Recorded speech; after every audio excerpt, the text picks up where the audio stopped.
ঠাকুরনগরের রাজনীতিতে কি নতুন সমীকরণ তৈরি হচ্ছে? কাছাকাছি তৃণমূল সাংসদ মমতা ঠাকুর এবং বিজেপি বিধায়ক সুব্রত ঠাকুর। এই প্রশ্নটা উঠছে তার কারণ বিজেপির সাংসদ এবং বিধায়কদের মধ্যে যে দ্বন্দ্ব ঠাকুরনগরে একেবারে দিনের আলোর মতন তা সামনে চলে এসেছে।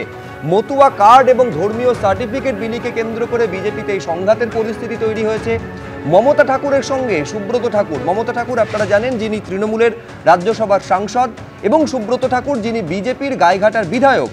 তাদের মধ্যে কথা হয়েছে। মমতা ঠাকুরের দ্বারস্থ হয়েছেন শান্তনু ঠাকুর এবং সুব্রত ঠাকুরের মা ছবিরানী ঠাকুর।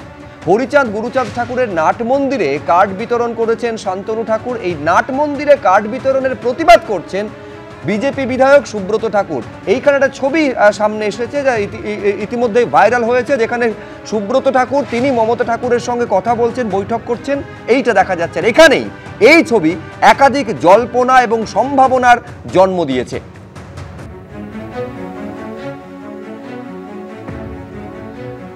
নাট মন্দিরটা হরি মন্দিরের সামনে একদিন আমরা কোনো কিছু করি আলাদা ব্যাপার, কিন্তু সেখানে যদি পার্মানেন্টলি কোনো কিছু করি তাহলে পরে ভক্তরা এসে কোথায় কোন অনুষ্ঠান করবে?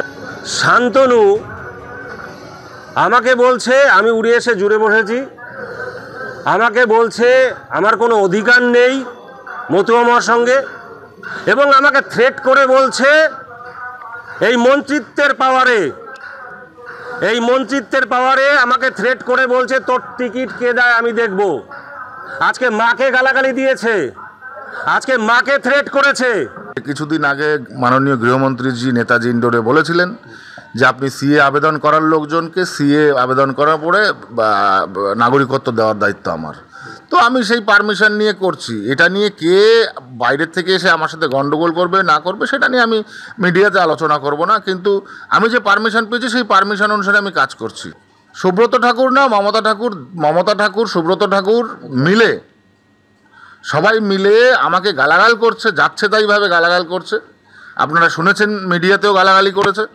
ঠিক আছে, এর ব্যবস্থা আমি নেব, এর ব্যবস্থা আমি আইনগত দিক থেকে নেব যেভাবে আমাকে গালাগালি করা হয়েছে। সুব্রত ঠাকুর শুধু রাজনৈতিক অবস্থান পরিবর্তন করার জন্যই এই নাটকটা করছে। আমি জেতার পরে হঠাৎ করে উড়ে এসে জুড়ে বসেছেন, যেটা জুড়ে বসার কারণ হচ্ছে সত্ত্বাধিকার। আর এখন হচ্ছে ও তার জেলাসি হচ্ছে এটা যে শান্তনু ঠাকুর কেন উপরে উঠে গেল, শান্তনু ঠাকুর কেন মন্ত্রী হলো, আমি কেন হতে পারছি না। আমাকে হতে গেলে কি করতে হবে? বিজেপিতে তো এমএলএ থেকে মন্ত্রী হওয়া যায় না, তার জন্য আমাকে টিএমসিতে যেতে হবে। একটা নাটক তৈরি করতে হবে যাতে আমার পিছনে লোক গ্যাদার হয়, লোক গ্যাদারিং করে সিম্পেথি আদায় করে টিএমসিতে জাম্প খিচাও। এই শান্তনু ঠাকুর আমাকে ডিপ্রাইভ করছে। অফিসিয়ালি টিএমসিতে জয়েন হয়ে গেল, শুধু পতাকাটা ধরিনি। 2024-এ যদি ও টিকিট না পেত তাহলে ও তৃণমূলে যেত। ওর মনে এটা ছিল কোনো কিছু হলে পরে ও তৃণমূলের দিকে পা বাড়িয়ে রেখেছে। আমার কি ও রেখেছে? ও আমাকে বলে ভবিষ্যৎ দশটাও। আমার জেঠিমা মমতা বালা ঠাকুরানী যিনি আছে, আর আমার যে বোন আছে বড় জ্যাঠার ছোট মেয়ে, তার সাথে নাট মন্দিরে আমার নিজের মার সাথে ওখানে বসে কথা বলেছি। পরে রাজনীতি, আগে পরিবার।